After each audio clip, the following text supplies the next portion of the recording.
రాజుల రెండవ గ్రంథం 2వ అధ్యాయం 19వ వచనం చూద్దాం. రాజుల రెండవ గ్రంథం 2 Kings chapter 2 verse 19, page number 307. రాజుల రెండవ గ్రంథం 2వ అధ్యాయం 19వ వచనం. అంతటా ఆ పట్టణపు వారు, ఈ పట్టణం ఉన్న చోటు రమ్యమైనదని మా ఏలినవాడవైన నీకు కనబడుచున్నది కానీ నీళ్లు మంచివి కావు, అందుచేత భూమియు నిస్సారమై ఉన్నదని ఎలీషాతో అనగా, అతడు కొత్త పాత్రలో ఉప్పు వేసి నా యొద్దకు తీసుకొని రండని వారితో చెప్పెను. వారు దాన్ని తీసుకొని రాగా అతడు ఆ నీటి ఊట యొద్దకు పోయి అందులో ఉప్పు వేసి, యెహోవా సెలవిచ్చినదేమనగా, ఈ నీటిని నేను బాగు చేసి ఉన్నాను గనుక ఇక దీని వలన మరణము కలగకపోవును, భూమియు నిస్సారముగా ఉండదు అనెను. కాబట్టి నేటి వరకు ఎలీషా చెప్పిన మాట చొప్పున ఆ నీరు మంచిదై ఉన్నది. దేవుడు తన వాక్యాన్ని దీవించునుగాక. ఇక్కడ మనం ఆలోచన చేసినట్లయితే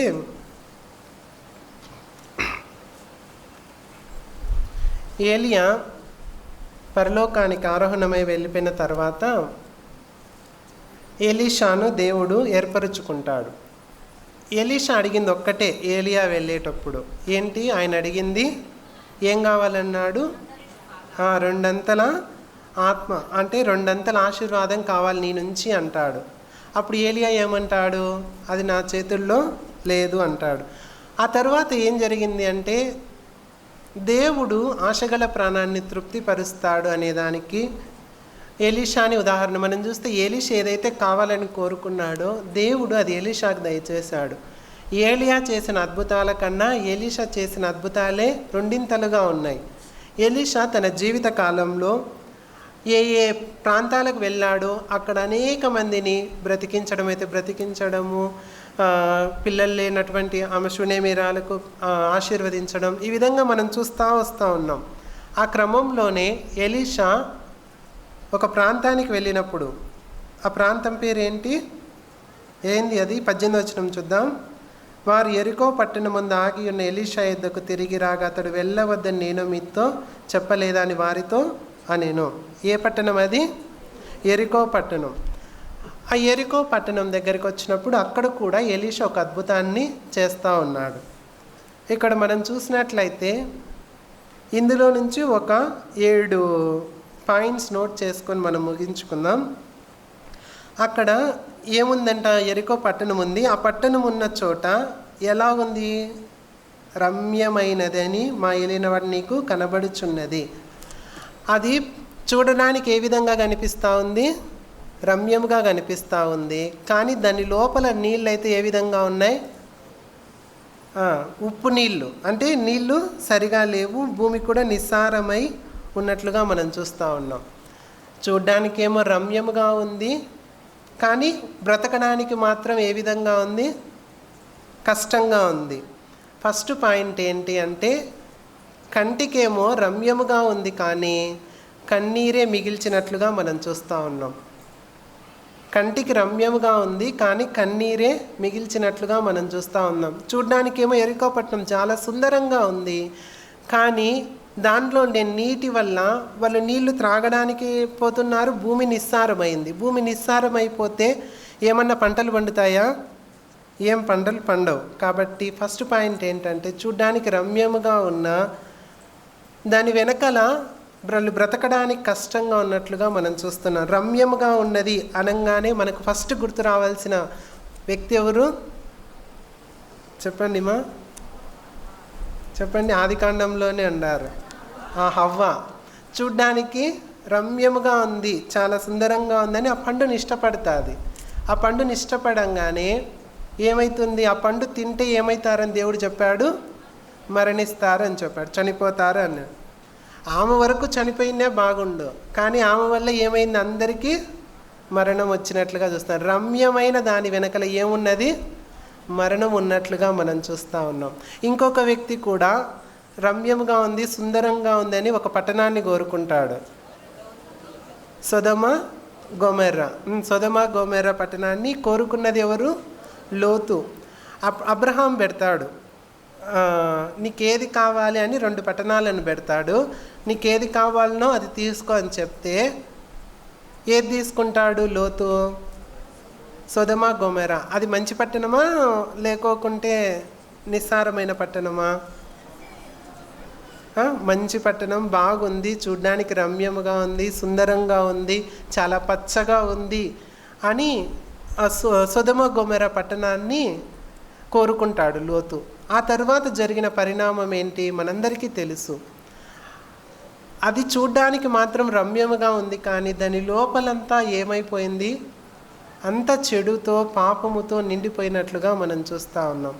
అలాంటి చెడుతో పాపముతో నిండిపోయినటువంటి సొదొమ గొమొర్ర మీదకి దేవుడు అగ్నిగంధకములను కురిపించాడు.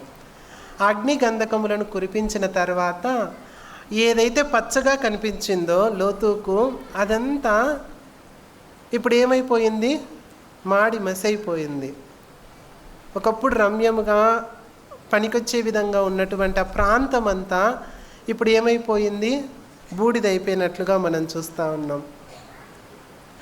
ఇప్పుడు రెండిట్లో ఒకదాన్ని కోరుకోమన్నారంటే ఎవరైనా సరే 2 ఛాయిస్లు ఉంటాయి. 2 ఛాయిస్లు ఉన్నప్పుడు మంచిది కోరుకుంటామా, చెడుది కోరుకుంటామా? మంచిదే కోరుకుంటాం. ఇప్పుడు లోతు బాగా అందమైన పట్టణం, పచ్చగా ఉన్న పట్టణాన్ని కోరుకున్నాడు. మంచిది అయిపోయిన తర్వాత ఇంకేం మిగులుతుంది అబ్రహాముకు? నిస్సారమైనదే మిగులుతుంది. కానీ లోతు ఎప్పుడు దేవుడి యందు విశ్వాసం ఉంచలేదు. నిస్సారమైన దాన్ని కూడా సారవంతమైన దానిగా దేవుడు చేస్తాడు అనే విశ్వాసము, అనే ఆలోచన లోతుకు లేదు. కాబట్టి ఇప్పుడే మనం ఎప్పుడు చూస్తూ ఉంటాం, హాట్గా కావాలంటూ ఉంటాం ఏమైనా కానీ. ఇప్పుడు మనం సిటీలలో చూసినట్లయితే ఇవన్నీ కొన్ని ఆర్డర్స్ చేస్తే కనుక 5 మినిట్స్లో డెలివరీ అవుతూ ఉంటాయి. అంటే ఎంత తొందరగా వీలైతే అంత తొందరగా డెలివరీ కావాలని కోరుకుంటూ ఉంటాం. అట్లా అన్నీ ఫ్రెష్గా రెడీమేడ్ లాగా ఉండాలని లోతు కోరుకొని నేను అక్కడికి వెళ్తానని ఇష్టపడ్డాడు, వెళ్ళిపోయాడు. ఇప్పుడు అబ్రహాముకు నిస్సారమైన ప్రాంతం మాత్రమే మిగిలింది. కానీ అబ్రహాము దేవుని యందు విశ్వాసం ఉంచి నిస్సారమైన ప్రాంతాన్ని కూడా దేవుడు సారవంతంగా చేయగలుగుతాడు అని నమ్మి విశ్వసించి అక్కడే ఉండి తను ఆ ప్రాంతాన్ని అభివృద్ధి చేసుకున్నట్లుగా మనం చూస్తాం. ఇప్పుడు చెప్పండి, లోతు రమ్యంగా ఉంది, బాగుంది అని చెప్పి అక్కడికి వెళ్ళినటువంటి ప్రాంతం అంతా ఏమైపోయింది? మాడి మసైపోయింది. ఇంకా ఈ సముద్రం కూడా ఉంది, అది ఏంది? మృత సముద్రం. అక్కడ కూడా ఏ పంటలు పండవు, నిస్సారమైపోయింది. అసలు పంటలు పండడం అటుంచి అక్కడ విత్తనాలు కూడా మొలకెత్తవు, అలాంటి పరిస్థితి వెళ్ళిపోయింది. కానీ ఎక్కడైతే అబ్రహాము నీకేది ఇష్టమో అది కోరుకున్న తర్వాత మిగిలిపోయిన భూమిని దేవుని యందు విశ్వాసం ఉంచి అభివృద్ధి చేయగా ఇప్పుడు ఏ విధంగా వర్ధిల్లుతా ఉంది చెప్పండి? వ్యవసాయానికి మూలము, వ్యవసాయం ఆధునిక టెక్నాలజీలతో వర్ధిల్లుతూ ఉన్నటువంటి ప్రాంతం ఏంటి?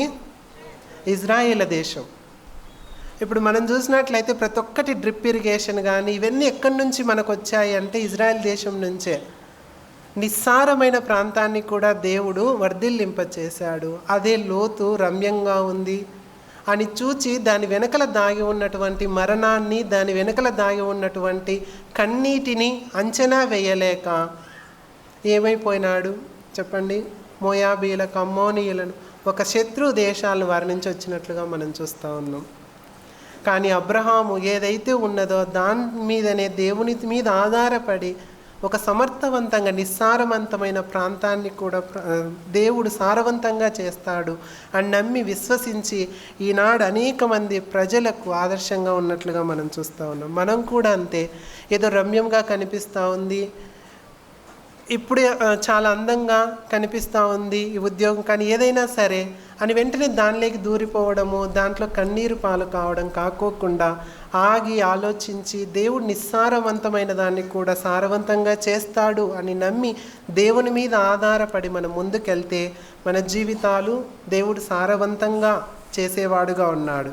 ఫస్ట్ పాయింట్, రమ్యముగా ఉందని చూచి మోసపోకుండా దాని వెనకల దాగి ఉన్నటువంటి కన్నీరును మనం ఆలోచన చేసి ముందుకెళ్ళడం మంచిది. ఆ తర్వాత రెండవది మనం చూసినట్లయితే మా ఏలిన వాడవైన నీ కనబడుచున్నది, కానీ నీళ్ళు ఏం కావంట, మంచివి కావు. అందుచేత భూమియు నిస్సారమై ఉన్నదని ఎలీషాతో అనగా, ఎరికో పట్టణము చూడడానికేమో రమ్యముగా ఉంది, కానీ దాని లోపలికి వెళ్ళి చూస్తే ఎలా ఉన్నాయి, నీళ్ళేమో మంచిగా లేవు, దానివల్ల భూమి నిస్సారమైపోయింది. ఒకటి ఆలోచన చేద్దాం. రెండవ పాయింట్ ఏంటి అంటే, మన జీవితాలలో మన ఆలోచనలు, మన ఊటలు చెడుగా ఉన్నట్లయితే మనము కూడా నిస్సారముగా అయిపోతాం. మనలో ఉన్నటువంటి ఆ నీటి ఊటలు ఏ విధంగా ఉండాలి అంటే చాలా మంచిగా ఉన్నట్లుగా మనం చూడాలి. అలా లేనప్పుడు మన యొక్క తలంపులు కానీ మన ఆలోచనలు కానీ చెడిపోయినట్లయితే మన భూమి కూడా నిస్సారముగా అయిపోతుంది.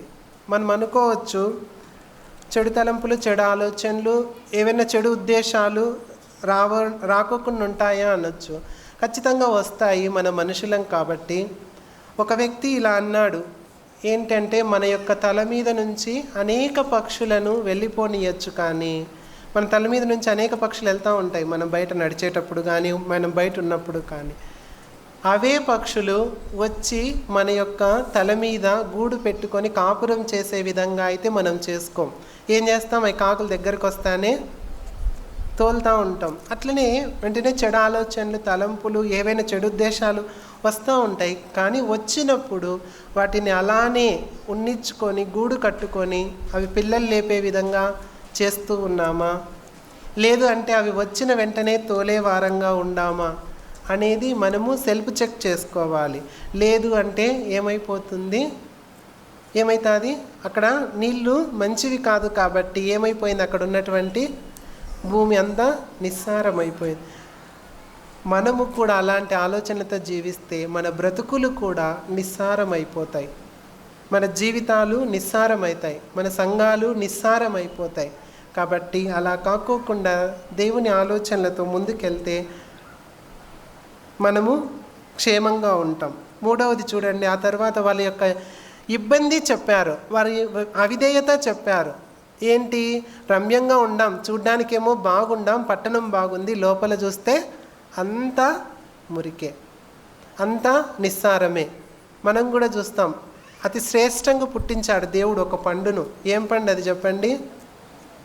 ఒక పండు చాలా ఎర్రగా భలే నిగనిగలాడుతూ ఉంటుంది, చూడ్డానికి చూస్తే తినాలనిపిస్తూ ఉంటుంది. కానీ ఆ పండు లోపలంతా ఏముంటాయి, పురుగులే ఉంటాయి. మేడి పండు నేను అనుకుంటా ఉంటాను ఎప్పుడన్నా, ఈ పండు ఇంత అందంగా భలే చూడ చక్కగా ఉంటుంది, కానీ దీని లోపల చూస్తే అన్ని పురుగులు ఉంటాయి అని అనుకుంటూ ఉంటాం. ఇక్కడ కూడా వీళ్ళు అదే చెప్తా ఉన్నారు, చూడ్డానికేమో రమ్యంగా ఉంది పట్టణం, లోపల మాత్రం నీరు సరిగా లేవు, ఆ నీటి వల్ల భూమి అంతా నిస్సారమైపోయింది, మా బ్రతుకులు కూడా నిస్సారమైపోయినాయి, మేమందరం ఈ నీళ్లు త్రాగి మరణిస్తున్నాము, సరిగా జీవించలేకపోతున్నాము అని ఎలీషాకు తమ యొక్క విన్నపాన్ని చెప్పుకున్నప్పుడు ఎలీషా ఏం చేస్తున్నాడో చూడండి.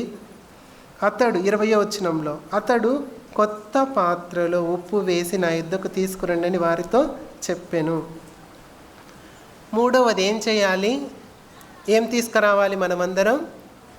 ఒక క్రొత్త పాత్ర, ఒక క్రొత్త పాత్ర తీసుకొని రావాలి. అంటే ఒక క్రొత్త జీవితం, పాతవి గతించిపోవాలి, ప్రాచీన స్వభావాలను విడిచిపెట్టాలి, నవీన స్వభావాన్ని మనము ధరించుకోవాలి. అలాంటప్పుడే మనము ఉపయోగపడతాం, లేదు అంటే ఉపయోగపడం. ఎవరైనా తెచ్చి క్రొత్త ద్రాక్షారసమును పాత ద్రాక్షారసపు తిత్తిలో పోస్తారా, పోయరా? పోయరు. ఎందుకు పోయము? పిగిలిపోయి ఆ క్రొత్త ద్రాక్షారసం అంతా పారబోయబడుతుంది, అంటే ఎవరికి ప్రయోజనకరంగా ఉండదు. దీన్ని ఒక మంచి ఉదాహరణగా చెప్తాము. అసలుకి ఎలా ఒక క్రొత్త జీవితం, పాత జీవితం ఎలా ఉంటుంది? క్రొత్త జీవితం ఉన్నప్పుడు దేవుడు ఆశీర్వదిస్తే ఎలా వర్ధిల్లుతాము, పాత జీవితంలో ఉండి ప్రార్థించి ప్రభుతో పోరాడి వర్ధిల్లితే ఎలా ఉంటాము అని. ఒక చిన్న ఉదాహరణ, ఒక వ్యక్తి దేవుని నమ్ముకున్నాడు, మరి ఆయన దేవుని నమ్ముకున్నాడో లేదో తెలియదు, కానీ ఆయన త్రాగుతాడంట. రోజుకు 1 కోట 2 కోటల్లో ఎంత తాగుతాడో మనకు తెలియదు. ఆ వ్యక్తి మళ్ళీ ప్రార్థనాపరుడు, ప్రార్థన కూడా చేస్తూ ఉన్నాడు. ప్రార్థిస్తూ ఉంటే అతని జీతం ముందు 1,00,000 వచ్చేదంట. ప్రార్థిస్తూ ఉంటే దేవుడు మరి విన్నాడు, ఆ ప్రార్థన విన్నాడు. దేవుడు అతనికి 1,00,000 ఉద్యోగం కాస్త ఎంత ఇచ్చాడు? 2,00,000 ఇచ్చాడు. ఇప్పుడు ఆ వ్యక్తి ఏం చేస్తాడు చెప్పండి? 2,00,000 జీతం ఇచ్చినప్పుడు ఆ వ్యక్తి ఏం చేస్తాడు? రోజు ఎంత తాగుతున్నాడన్యా? 1 కోటర్ తాగేవాడు 4 కోటర్లు తాగుతాడు. ఎందుకంటే ఇప్పుడు ఆయన జీతం ఎంత పెరిగింది? 2,00,000 పెరిగింది, 1,00,000 ఎక్కువ పెరిగింది. ఇప్పుడు ఆయన ప్రాచీన స్వభావం అట్లనే ఉంది. ఇప్పుడు క్రొత్తగా జీతం వచ్చింది. ఆ క్రొత్త జీతాన్ని తీసుకొని వచ్చి ఆ పాత సంచిలోనే వేసినాడు అనుకోండి, ఏమైపోతుంది? అది కారిపోతూ ఉంటుంది, ఇంకా ఎక్కువ వేస్ట్ అవుతా పోతుంది. అంత మాత్రమేనా? ఆయనకి ఏమైపోతుంది? 1 కోటర్ తాగేటప్పుడు కొంచెమే లివర్ చెడిపోయింది ఉంటుంది. ఇప్పుడు 4-5 తాగే కొద్దీ ఇంకా ఏమైపోతుంది? ఇంకా ఎక్కువ డ్యామేజ్ అవుతుంది. మన ప్రాచీన స్వభావాన్ని అట్లే పెట్టుకొని ఆశీర్వాదాలను పొందుకుంటా ఉన్నామేమో. అవి పొందుకున్నా సరే అవి మనకు ఉరి పొందడానికే. మన ప్రాచీన స్వభావాన్ని అట్లే పెట్టుకొని మనం ప్రార్థిస్తూ ఏదో దేవుని దగ్గర నుంచి ఆశీర్వాదాలను పొందుకుంటున్నాం. పిల్లలు పుడుతున్నారు, పెళ్ళిళ్ళు అవుతున్నాయి, ఉద్యోగాలు వస్తున్నాయి, ఇంకా రకరకాల అన్నీ జరిగిపోతున్నాయి అని ప్రాచీన స్వభావంలోనే జీవిస్తున్నారేమో. ఆలోచించుకుందాం. మన ఈ యొక్క జీవితంలో ఏమున్నాయి, ఏ నలతుంది పరిశోధించుకోవాలి, పరిశీలించుకోవాలి. ప్రాచీన స్వభావంలోనే ఉండి ప్రార్థిస్తూ ఆశీర్వాదాలను పొందుకుంటూ ఉన్నామేమో. కాదు, దేవుడు అలాంటివి ఎప్పుడు ఎంకరేజ్ చేయడు. ఒక క్రొత్త జీవితము, నవీన స్వభావంలోనే మనం ముందుకెళ్ళాలని, దేవుని చేత ఆశీర్వదింపబడాలని దేవుడు కోరుకుంటా ఉన్నాడు.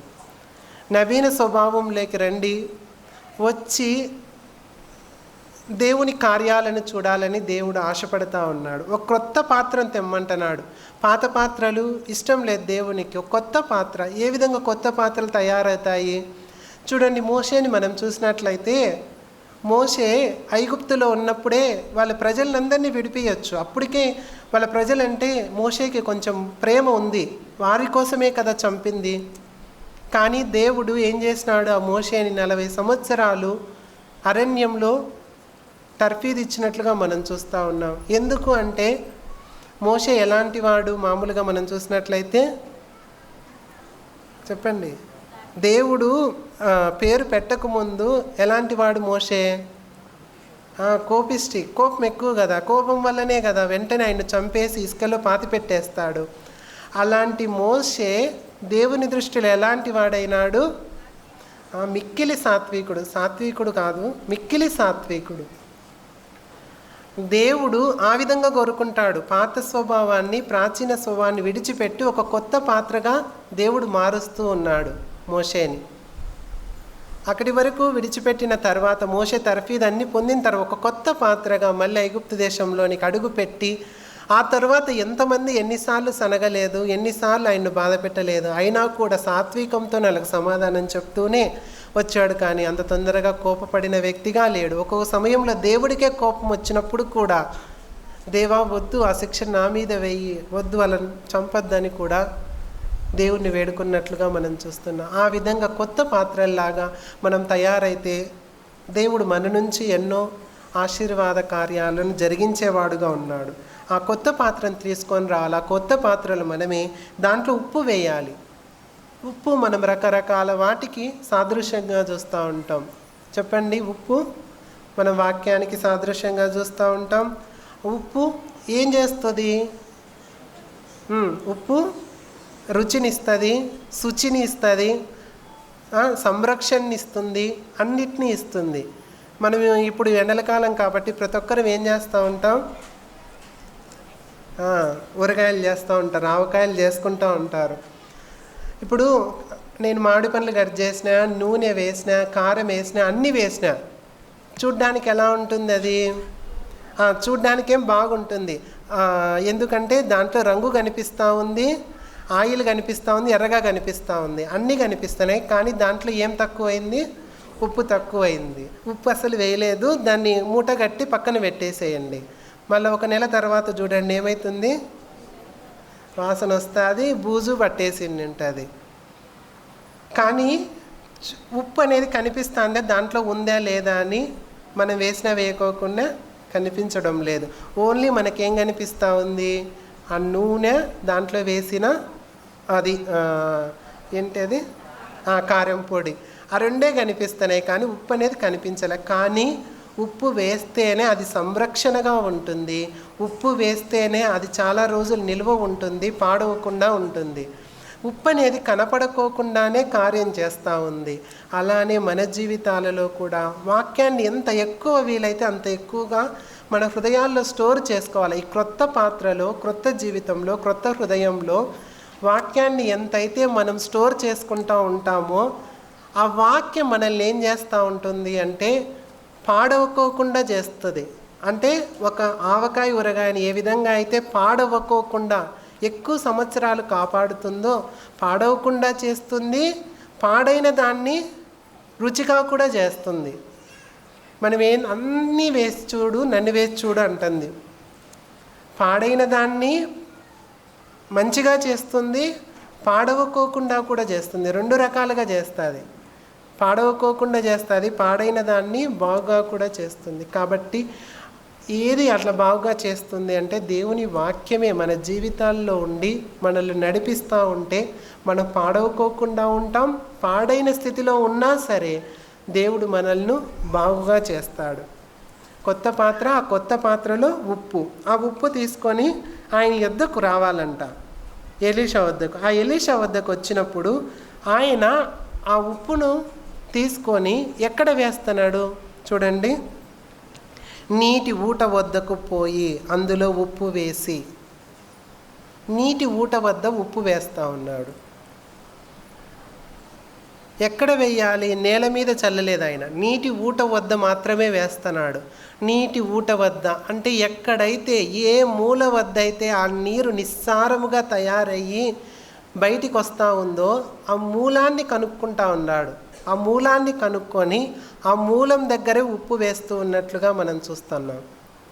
మనము కూడా ఎక్కడైతే మన జీవితాలు ఓటమికి కారణంగా ఉన్నాయో, నిస్సారతకు కారణంగా ఉన్నాయో ఆ మూలాన్ని మనం కనుక్కోవాలి. కనుక్కుంటున్నామా ఆ మూలాన్ని? చెప్పండి. ఇంత బిజీ లైఫ్లో రహస్యంగా ప్రార్థన చేసుకుంటా ఉన్నామా? రహస్య ప్రార్థనలోనే మన మూలాన్ని మనం అంచనా వేయగలుగుతాం, మన మూలాన్ని మనం వెతుక్కోగలుగుతాం. ఎక్కడ నేను ఓడిపోతున్నాను, ప్రభువుకు నేను ఎక్కడ అయిష్టంగా జీవిస్తూ ఉన్నాను, ఎక్కడ ప్రభువుకు నాకు చిన్న సమస్య వచ్చింది, ప్రభువుకు నాకు ఎక్కడ సమాధానం లేకుండా ఉంది అని మూలాన్ని వెతుక్కుంటున్నామా? మన హృదయాన్ని మనం త్రవ్వుకుంటున్నామా? ఎవరి హృదయాలనో త్రవ్వుతూ ఉంటాం, ఎవరి లోపాలనో చూస్తూ ఉంటాం. కానీ మన లోపాలను, మన హృదయాలను, మన ఊటలను, మన మూలాలను మనం తెలుసుకోలేక పోతూ ఉన్నాం. మూలాలను తెలుసుకుందాం. మన మూలాలను మనం తెలుసుకొని అందులో ఏం వేసుకోవాలి? ఉప్పు అంటే వాక్యాన్ని వేసుకోవాలి. అయ్యా ప్రభువా, నీ వాక్యం నాకు గుర్తొచ్చిన తోడని నాలో ఉండే పాపాలన్నీ తెలిసినాయి అని చెప్తా ఉన్నాడు. అసలుకు మనం పాపం చేయకుండా ఉండునట్లు ఏం చేయాలంట? నీ వాక్యం నా హృదయంలో ఉంచుకొని ఉన్నాను అని కీర్తనాకారుడు చెప్తా ఉన్నాడు. కాబట్టి మూలాల దగ్గరికి వెళ్ళాలి. మూలాలను తెలుసుకోవాలి అంటే ఏమవసరం మనకు?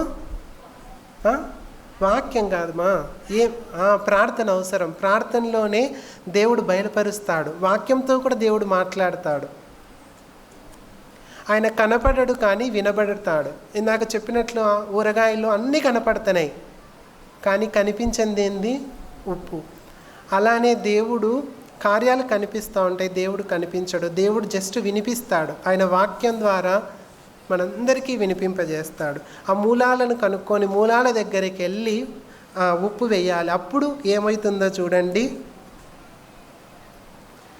ఉప్పు వేసి యెహోవా సెలవిచ్చున్నదేమో, ఈ నీటిని నేను బాగు చేసి ఉన్నాను గనుక ఇక దీని వలన మరణము కలుగక పోవును, భూమియు నిస్సారముగా ఉండదు అనేను.